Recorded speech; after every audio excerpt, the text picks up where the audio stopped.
Your last name, true or false, in the Boxtrolls is Snatcher. Archibald Snatcher. And that's because...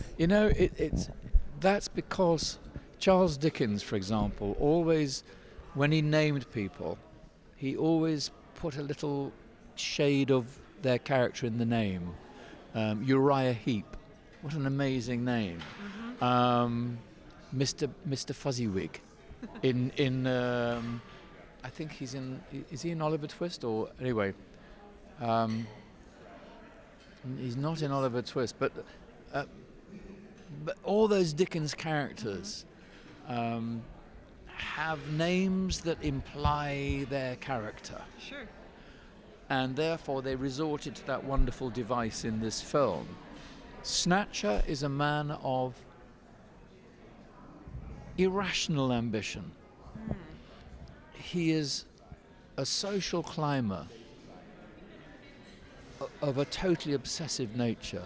He wants to join a club that don't want him as a member. It's classic. Right.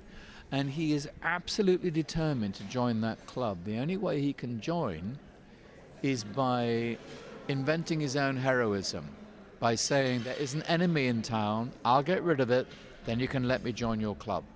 With the true tragedy of that being that the Boxtrolls that he's identified as the enemy are not enemies at all. No, they're beautiful creatures. They're tender, loving, creative, a wonderful tribe of creatures, and they do not destroy children, as Snatcher implies and threatens. They save them, nurture them, bring them up, protect them, as they do the little boy in the film. Right. So he's invented his whole political career on a lie. Does that sound familiar? It actually does sound completely familiar now that you mention it, Sir Ben. Thank you. May I call you Sir Ben? Yeah. Okay, thank you. There's the enemy over there. I'll destroy them and I'll save you all. You know? Do you mean in the corner of this room right now? Because I'll go... A classic device, isn't it? Yeah, absolutely. Well, and also he has a peculiarity that I'm really interested in. He is allergic to cheese. Yeah, and he loves it. He craves to be part of a club that just as a device in the story, that wear white hats and eat very expensive cheese. So it's a snobby elitist club. Yet at the same time, he's allergic to the very thing he wants to sit down and eat with them. Right. Well, and I actually get that because cheese makes me a little verklempt as well. But in real life, do you belong to any organizations? Do you participate in any clubs? Of course, not any snobby ones. I don't think you're that kind of guy.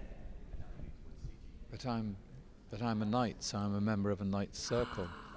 Oh my God! How did I not answer my own question before I asked? No, I mean you missed something there, and I do attend lunches and meetings with my fellow knights, and they are the most beautiful collection of guys I've ever been with. Often because my life's very competitive, and whether I like it or not, I mean, I know that if I enter a room full of my peers, there is always a little struggle in the ego, and the breathing gets a little bit restricted, and you're on guard. I walk into my nights, and something in me is so relieved because we're all fine. We're all equal. We're all doing what we love, and we've all been told we're good at it. It's a beautiful place to be. That's my club, and I was very, very surprised when I was asked to join, if you see what I mean. But the tragedy about Snatcher is he desperately. I never wanted to. It was not one of my ambitions. Really? Yeah. I was then a double surprise. Totally surprised. So he is so ambitious that his ambition blocks him from joining. If he went a longer, decent route, maybe. If he was a peace broker between the Boxtrolls and the people who live above ground, maybe that would help him join the club. But no, he's determined to invent them as an enemy. Right. Again, parallels in our world today, which is one of the beauties of animation, being able to explore these kinds of themes. Laika.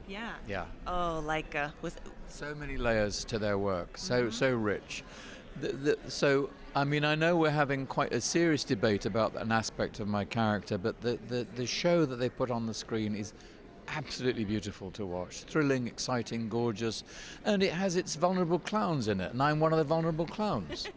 Well, and like that was similar to Paranorman as well. That was so I gorgeous. never saw that. I saw Coraline. Paranorman, you should watch I think I've got it at home. because it's so frightening but so warm all at the same time, and it has all Exactly. those things going on. And so that's why I'm always looking forward to seeing their films. Yes. Now, I wanted to actually explore meetings of the nights further. May I do that? Is that something you can divulge? Depends on your questions. Okay. Then let's see what. I'm a member of the council, so I'm very protective of what they do, and I love what they do. What is it exactly that when you're meeting, since I'm so unfamiliar with actually being a knight in real life, when you're meeting, do you have agendas, and what is it that you're meeting about? What is it that you're trying to achieve? We work for charities, and basically it's about which charities to support. For example, recently we supported a charity that will guide a young singer into the chorister choir of St. Paul's Cathedral. Fantastic thing for a child to be able to be guided through and nurtured. Another is a charity that will support theatre training, a theatre group for young people. So it's youth oriented, and it's mostly charitable works. That's fantastic. Are there any swords anywhere? There is one. We do have a sword in Westminster Abbey. Yes, Really? yes, because ours is I think the oldest body of knights. It's 14th century, I think. Yeah, it's pretty. I still pinch myself. They've let me in, if you see what I mean. And do you yourself enjoy eating cheese? I eat sheep's cheese from the Pyrenees. It's the most beautiful cheese. It's French, not English, I'm afraid. But I love cheddar. A good cheddar and a good red Leicester. And a good brie. Yes, Brie! All right, handshake on Brie. Pleasure to see you again. Lovely to see you Thank too. you. Thank you.